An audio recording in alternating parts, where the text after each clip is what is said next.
Hello, everyone, and welcome to the PGMOL's Breaking Barriers series. Today, we are focusing on officiating, the officiating side of the beautiful game, which I often say can be such a thankless side of our beautiful game, but such a necessary side as well. We have an amazing and diverse panel that's going to be sharing some really cool stories and their experiences from around the world, how there's such a beautiful mix of culture within the game and within the officiating side of things. We'll also dive into what the PGMOL are doing to give these officials the experience of what it's like working with referees from all around the world, because as we said, it is a global game. It's a game for everyone, and officiating as well is the same. My name is Alexis Nunes. I'm a sports broadcaster. I'm the host for today. I work for ESPN. I'm originally from Jamaica. Big up all my Jamaicans. I've lived obviously back home in Jamaica. Then I've lived also in the United States, in Europe, and now, of course, in the UK. So I know what it's like to work with referees from all over the globe.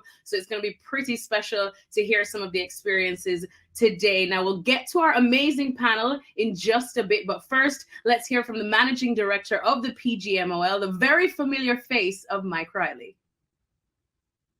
Well, Mike, so good to finally get to talk to you. I know we're used to seeing you on the pitch, but good to catch up with you off the pitch as well. I'm sure your life is a lot less stressful now. But a session like this and what we've been talking about, and just, giving officials and referees that international experience to mix with different cultures and languages and people in this beautiful game. How important is a session like this for the organization, and what do you hope people watching will take away from it today? I think the one thing people ought to take away is that whilst football is common throughout the world, it comes in lots of different flavours. People have different tactics, different styles of play, and indeed in our world, different ways to referee and get the best out of the players. And one of the reasons we've been really keen to collaborate with all our colleagues throughout the world is to give our referees and assistant referees that chance to go and experience something that they don't in their own country. Not just on the pitch, but culturally as well, to make friendships that will last a lifetime, but most of all, to give them development opportunities that just make them better match officials. And then it's always good to understand exactly how you guys go about doing this. What's a day or a week in the life of you working on this specific initiative? What does it look like? What does it entail? Many different things, from knowledge sharing with our friends throughout the world that can be done on Teams nowadays, through sharing data, through sharing training programs, right through to actually exchange programs. So we've been really fortunate in the last 3 weeks here that some of our colleagues from the Japanese FA have been able to experience what it's like to officiate in English football. And then we get to reciprocate that in the spring and send some of our aspiring future Premier League referees and assistants out to Japan to see what football is like over there. The more that we all collaborate, the more that we understand each other, the more that we share knowledge, the more that we all benefit. And like I said at the top, we remember you as a top ref on the pitch. I won't pull your leg for any calls you made against my team, Manchester United, even though they shoot themselves in the foot these days more often than not. But what have been some of your experiences, working internationally and getting to mix with other people from different cultures, different languages? What do you think, I suppose, you learned the most that actually helped you develop, refereeing in the Premier League and other leagues probably? Well, I was very fortunate. A long time ago, the EFL started an exchange program and sent some of the younger referees out to Dallas Cup. And that was a completely experience for somebody who'd been brought up in English football, suddenly going refereeing not just teams from different parts of the world, but teams who played different styles, had different temperaments, competing against each other. And the challenges that you faced then as a referee stood you in good stead when you came back to refereeing English football. And what I would say, having spent 10 years on the international list, going around the world looking at different football, is that more that we appreciate different cultures, different styles of play, different ways to referee, the more rounded our performance is. And actually, the more we develop as a person, not just as a match official. And you create lasting friendships. So people on the call today that we'll be talking, they will be friends for the next 10, 15 years. They'll be sharing their experiences, they'll be helping and encourage each other on. And we actually realised that refereeing is a global football family, not just a national one. That's the thing. I think we definitely get a feel of a family. And speaking of a family, we know that's kind of what the PGMOL is as well. We've seen in recent weeks how a lot of members and officials from the PGMOL have been really getting opportunities across the different leagues. So for you, how's that been going? You know, it must make you really happy to see some of the experiences and opportunities they have been getting. Oh, it is. We're all about developing our match officials. And we're very fortunate at the moment that we have what's called the Elite Referee Development Plan, which is a program over the next 3 to 5 years. How do we actually create opportunities for people who want to be elite match officials, to give them the game experience, to give them the support, and actually from communities that currently don't really think that refereeing is for them? How do we encourage them? How do we make them realise that refereeing is for everyone, and provide those opportunities will help them succeed? And it's great that we've got some wonderful role models. You look at Sam Allison becoming fourth official on a Premier League game, Rebecca Welsh, the work that she's doing not only in the women's game, but in the men's pathway as well, and representing us so well in the World Under-17s in India recently. Akil Howson running a line on a Premier League game this last weekend, which for him was a massive personal achievement, but also it inspires other people who actually say that, well, that opportunity really is there. And if the more we can inspire people, the more that we can change the landscape, and the more that we can really make sure that refereeing is for everyone. Well, thank you once again, Mike. Massive, massive pleasure always to talk to you and hear from you and your wealth of experience. But now it's time to bring some international flavor as I welcome our amazing panel that we have here today from very different time zones, but we've somehow managed to coordinate all our schedules to get here for this amazing chat. First up, we have Asaka Koizumi, a very, very special official all the way from Japan, and injecting and bringing the girl power alongside me. Absolutely love to see that. Next up, from a country that I absolutely love with all my heart, all the way from India, we have Crystal John, who is another top official of the game. And finally, last but certainly not least, from these wonderful grey rainy shores of the UK, we've got Tom Parsons, who is also a part of the PGMOL Elite Development Group. Guys, thank you so much for being here today. I know it was interesting trying to get us all on the same time frame, but I know two of you, Tom and Crystal, may be kind of familiar with each other, having worked on the Next Gen Cup this year. Let's start with you, Crystal, of course. What was that experience like for you? Well, it was a very nice experience. New country, new way of playing football. It was really nice. New referees that I met, made some good friends over there, and yeah, I loved every moment of it. And Tom, what about you? How did you find that?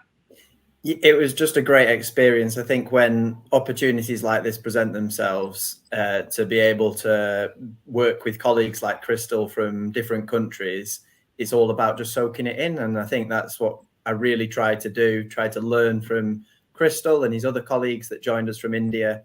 It was just a really great experience just to be around, obviously, officials from other parts of the world. So, yeah, it was really, really special way to start the season for me personally.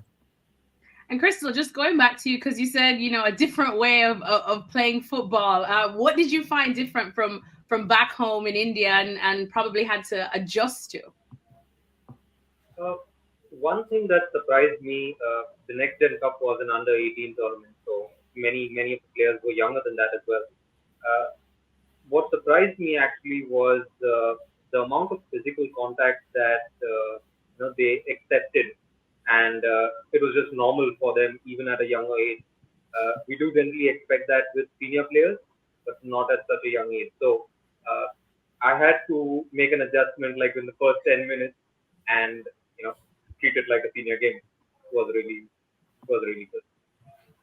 Absolutely love to hear that too, because as I said, I work on so many different leagues, La Liga being one, as well as the Premier League, and everyone talks about the I suppose how they have to adjust in the two leagues when they come to the Premier League as well. It's very physical. You don't have time to necessarily show off all your flair and tricks there. Tom, is that something that you noticed as well from the local lads, that they got very physical no matter the age?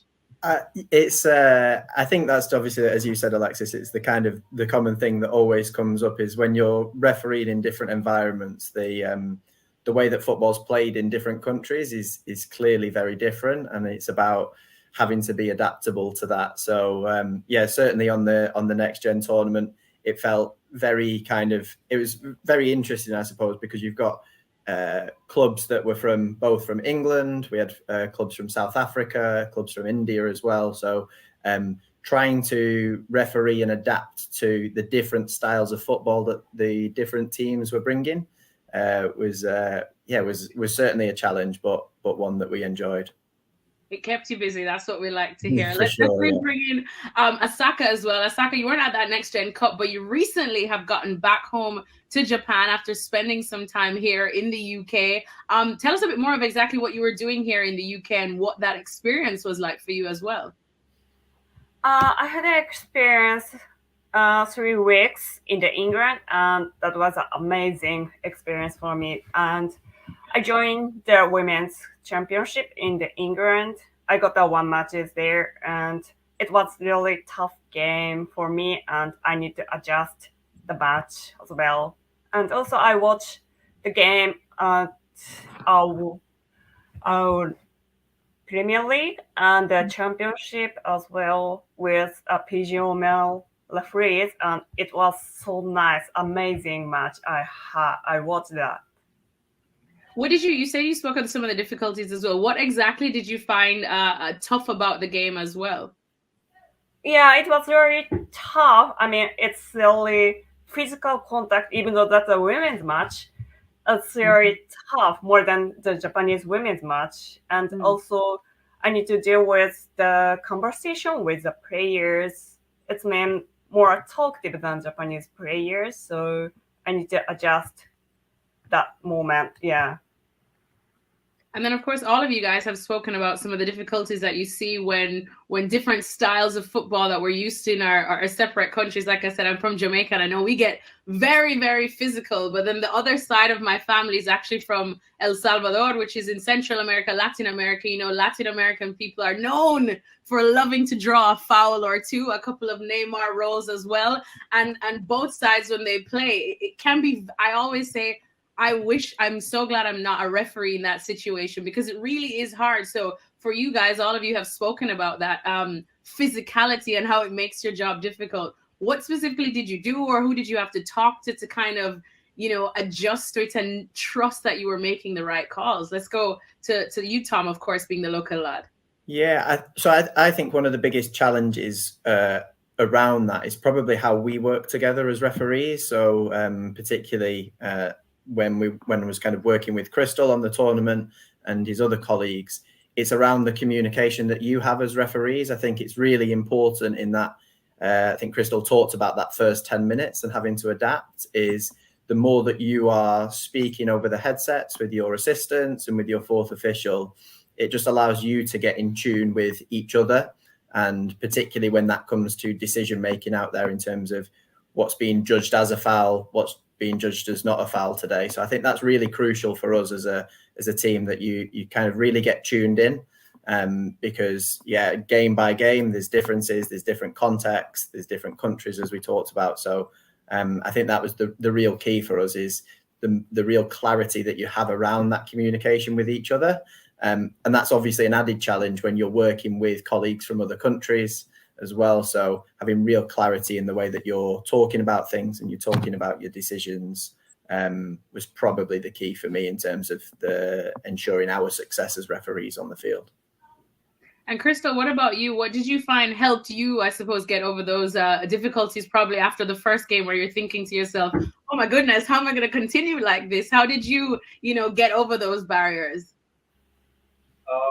Well, one thing, language isn't much of a barrier.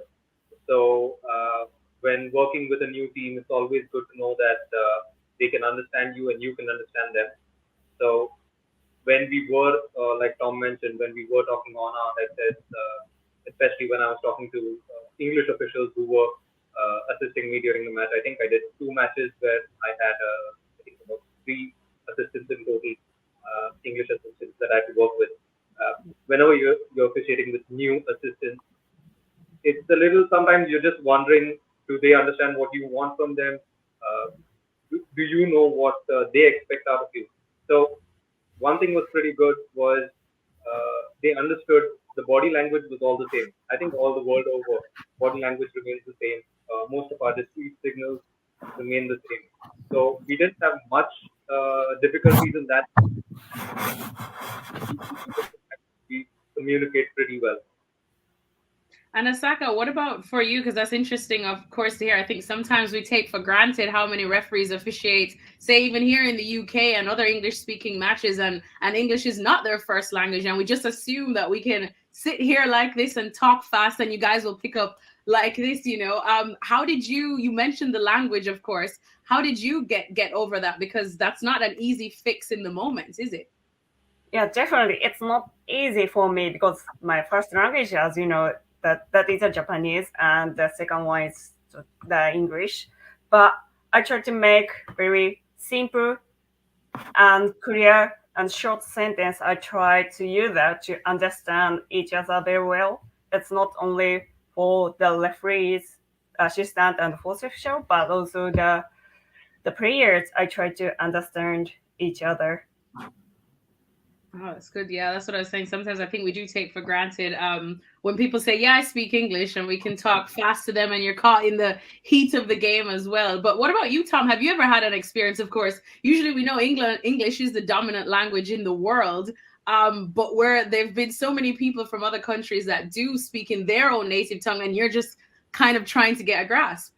Yeah, absolutely. I've had a kind of couple of opportunities when I was younger going refereeing, the opportunity to go over to America and referee some international tournaments, which was brilliant for me. I think the one that more recently, kind of through the PGMOL, was being able to officiate just prior to COVID on the Premier League International Cup, where again other countries would come and play teams from the Premier League. So I had the opportunity to referee a game between Blackburn and Benfica and their under 23 sides. So particularly when you're trying to communicate with the kind of the Portuguese players who speaking fluently Portuguese, I think that presented a real challenge to me, and one that you kind of have to learn to overcome. And I think Asaka got it spot on. Well, Asaka and Crystal got it spot on. Asaka from the kind of perspective in terms of just having real clarity and kind of short, sharp sentences, but in a way that you can engage with those players and they can understand what you're asking of them and that you're trying to engage with them. And then Crystal from the body language side is kind of really crucial, and is kind of a lot of your success on the field as a referee is not necessarily about what you say, but how you go about doing things. So I think those were the kind of the two key parts to trying to overcome some of those challenges. And here we thought you guys had an easy job. Crystal and Asaka, I definitely want to go to both of you for this question. Let's start with Crystal. Just how different did you find, of course you spoke about the game on the pitch, but the officiating, how different did you find it here in England in comparison to India, or probably to some other countries that you have officiated in? I know, for example, for myself, a lot of friends that I know working in the game who are Jamaican as well, you do view England. We always used to thank goodness when we would see like England officials officiating any game, say from Jamaica or whatnot, because you kind of hold it as a standard. Did you find like the level was better, kind of the same? So actually, I couldn't watch many of the games where my colleagues were officiating. So I couldn't actually see them officiate. But we did, like while we were in England, we did watch a few championship games and some pre-season friendlies. So we could get the opportunity to watch some of the Premier League referees or the championship referees officiating, and it was a good experience. The way the body language that they show, so that was helpful, and because we can implement that in India as well, because the All India Football Federation has been organizing these annual courses along with FIFA for quite some time now, maybe over a decade. And now in the last 5 or 10 years, we've had the PGMOL come along and get a little more hands-on approach, which is very helpful. And that's why I think it was helpful that we were able to gel a little better to know what to expect and to act accordingly when we were in England. I think that was helpful. Perfect. Yeah. And then Asaka, for you, how different was it officiating here in England in comparison to what officiating is like in Japan? I think basically it's not a big difference. but yes, not only here stronger, but also very helpful and very cooperative. Prevention for using the verbal communication is a big part of what I am learned from this country. Yeah. Perfect. And you guys, both of you, if you could pick one thing from, of course, the Next Gen Cup, Tom and Crystal, that you were a part of, and Asaka, from your recent time here in the UK, if you pick one thing that you feel really, I suppose, surprised you and you think helped your development instantly or changed the way how you do your job now, what would it be? Let's start with you, Tom, putting you on the spot early. Oh, good question. This is like a Miss Universe question. Yeah. So I think that kind of the biggest one from me, and we've kind of touched upon it, but it's very, very rare that you get that opportunity to referee different cultures and different countries and different teams. So having that opportunity not only to kind of referee with other colleagues like Crystal from India, which was absolutely amazing, and that was by far and away the best bit of it, is also being able to referee teams from different countries too.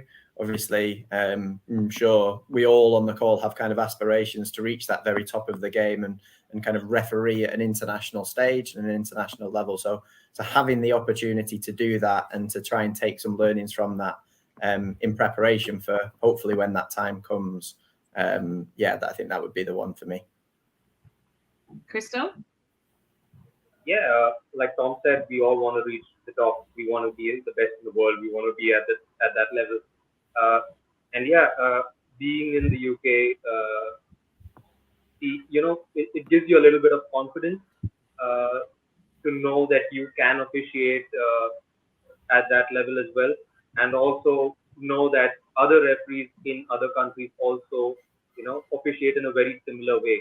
So you know that you can work with others as well. It gives a lot of confidence for the future. And Asaka, what about you? What was your favorite memory? I can explain my word. It's really, every time it's a very wonderful moment for me. But yeah, definitely I got a match in England. It was a very nice moment for me. But also I watched many games in there, and I met a lot of people from the PGMOL. That is a fantastic moment for me. I cannot say any word. Perfect. Well, I'm definitely glad you guys enjoyed that. Tom, we're going to talk a little bit to you now, because we definitely want to get into the PGMOL's elite development group, because on paper, this just sounds like an unbelievable and a great opportunity, but also a very necessary one as well. Could you tell us a bit more about it and exactly, what it does? Yeah, absolutely. So first of all, feel really privileged to be part of the first elite referee development group. So it's a group of 15 of us, 15 referees and a number of assistant referees as well, who've been selected to be part of this first group, which is all focused around making us the best possible versions of ourselves, and particularly as referees. So we've got a lot of support that sits around us as officials now in terms of our physical training and kind of access to strength and conditioning and other aspects of kind of our physical training. We've got access to sports psychologists, sports scientists, coaches alongside that as well, that kind of support us to review our game. So it's a real kind of focus on our development as referees and really trying to replicate a lot of kind of what the playing side is doing in terms of progressing and developing their players and trying to bring that into the refereeing side of things. So it's an amazing opportunity and feel really privileged to be a part of it.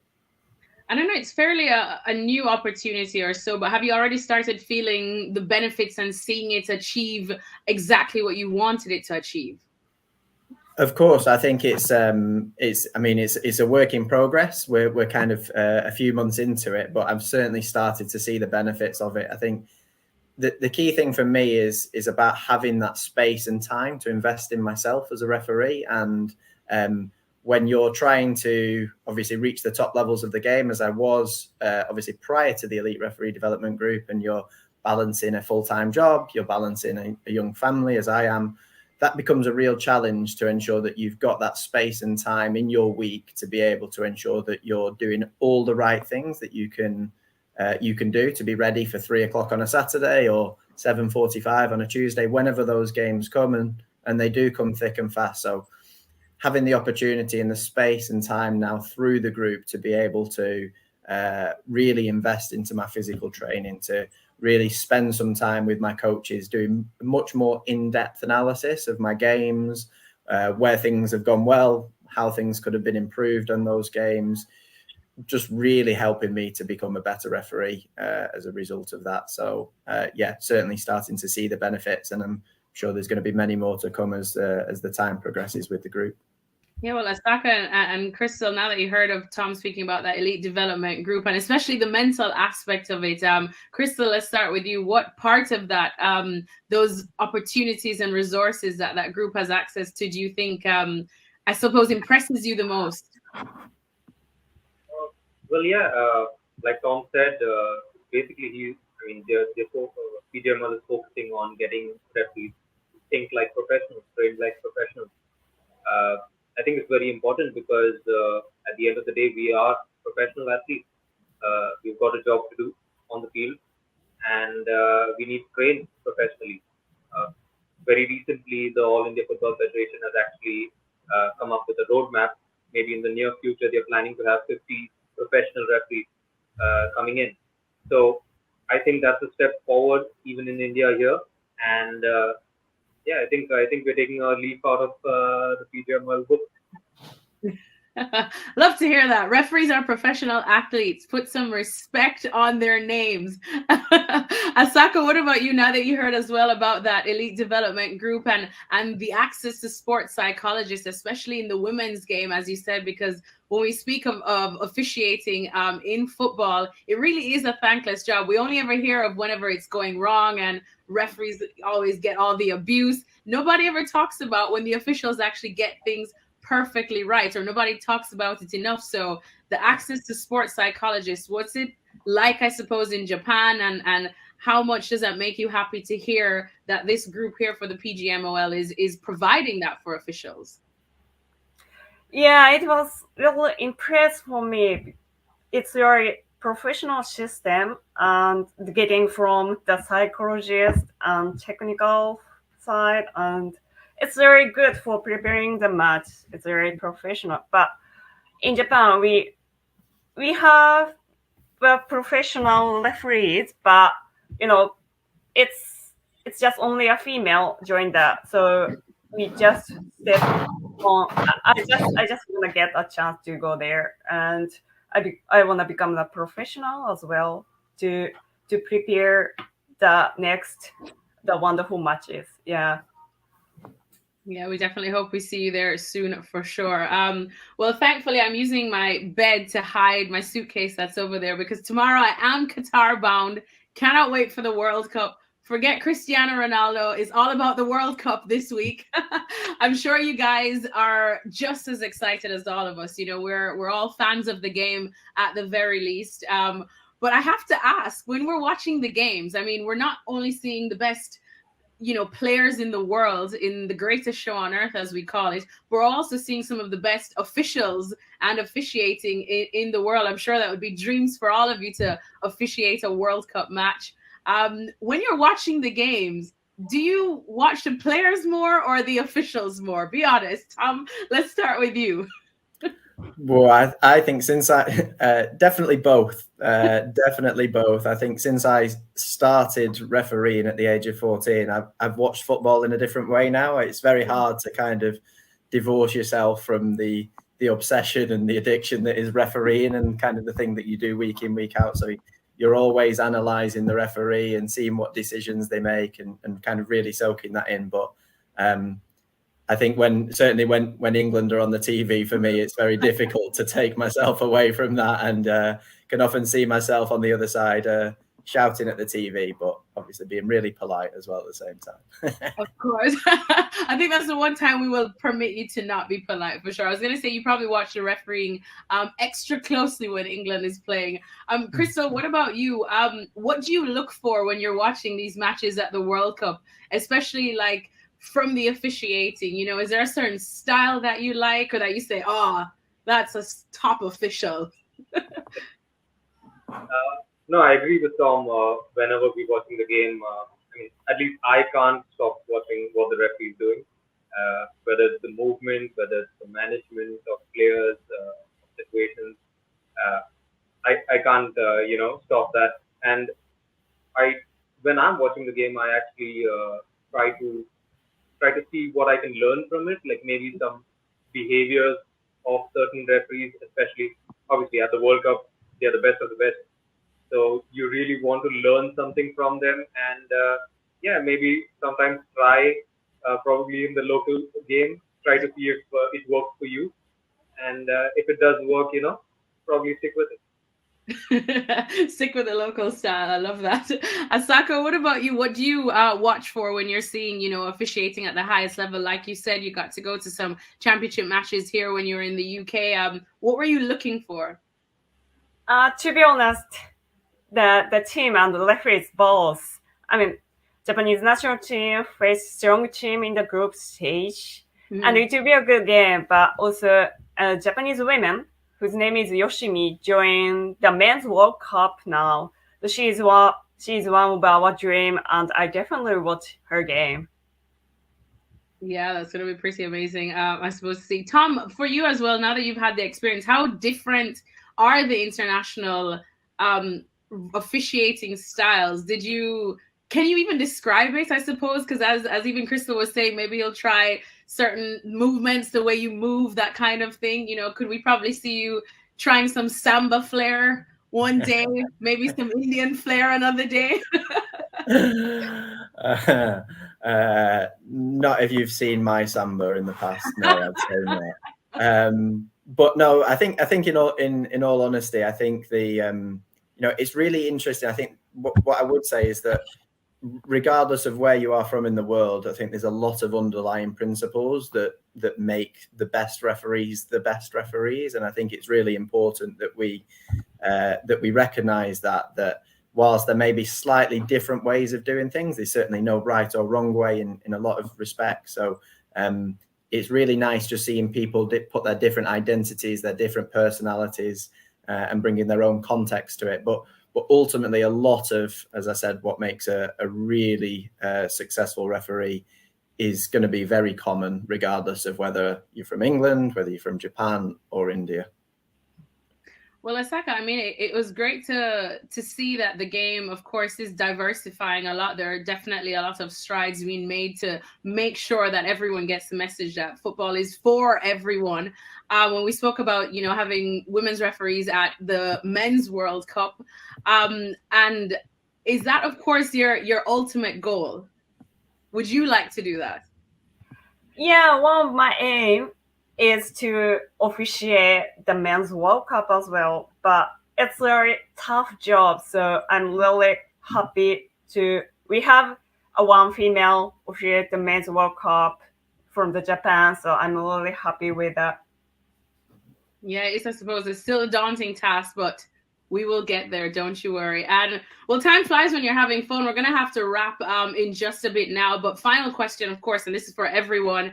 We could definitely start with Tom and then just go back around. But what would you say to any officials or up-and-coming officials, or maybe even 14-year-olds that are like Tom and just deciding, I want to be a referee? Which, like I said, we know is such a thankless job most of the time. But what would you say to any of them that are probably thinking, should I take on this task of going overseas and trying to officiate internationally, or wondering if it actually is beneficial to go out there as opposed to just stay kind of at home in the bubble and get to a certain level? How young would you ask them to go out and really experience other cultures and officiating with other cultures? I'd say if the opportunity is there, grab it with both hands, because it will be an incredible opportunity for you. I think anyone kind of deciding whether they're wanting to jump into refereeing, 100%, you know, you kind of hear a lot of the bad things, but there's so many amazing things. And just being sat in kind of, you know, this online room today with Asaka and with Crystal, and just seeing the kind of refereeing community come together, there's so many positives, and it's such a kind of a wonderful thing to be able to be involved in from that side of things. But the development it will give you as a person as well is just incredible. Kind of the journey that I've been on over the last 15 years, I'm definitely a kind of a better person, not only kind of inside refereeing, but I would say outside of refereeing, because of the development that it's given me. So whenever you've got any opportunity, whether that's at home or abroad, take it with both hands. That's true. It does definitely feel like a nice international family. Crystal, what about you? What would you say to someone considering that? Like Tom said, never miss out on an opportunity. Never say no. Try everything that you can. You know, if you get the opportunity, go for it. You never know what you're actually good at until you try it. So have a go, and don't be afraid. You know, we'll all make mistakes. We're human, but we will learn from it. So it's always going to make you better. And Asaka, what about you? What would you say probably to other, you know, little girls that are thinking of becoming officiating? I think we don't hear that enough, and maybe even just have dreams of officiating a men's match, not just women's matches. What would you say to them? In the first, maybe they're worried about everything, even though you're the referee. I mean, if you are women and girl, if you face the men's matches, it's very afraid that moment. But just do yourself, no worries about that. Just keep ahead, and if you keep ahead and do your best, that everyone supports you, and you can get any opportunity and the wonderful experience you get it, definitely. So keep going. I just want to say that. Perfect. Well, I think it's now time to wrap things up. Asaka, Tom, and Crystal, thank you guys so much. Really cannot thank you guys enough for chatting with us. Like I said, I think officiating is still such a thankless job in this beautiful game. We only chat about it when it goes wrong, even slightly wrong. So it's so good to actually hear some of the good experiences you guys have had, and that have how none of that or none of the bad days have deterred you as well in pursuing your dreams. So thank you guys so much for joining us. Now, remember that Breaking Barriers is all about sending the clear message to all of those watching that football is a game for everyone, every creed and race. The sport really is a global sport. We definitely want to see more people from all cultures around the world that are a part of this beautiful game, because let's be honest, that's exactly what makes it beautiful. Just look at this amazing panel that we have here from different time zones, and they've joined us to chat about it. We hope that definitely their messages have been inspiring to anybody watching this today. But for now, we're going to bid you adieu. Once again, I'm Alexis Nunes, and thank you so much for watching.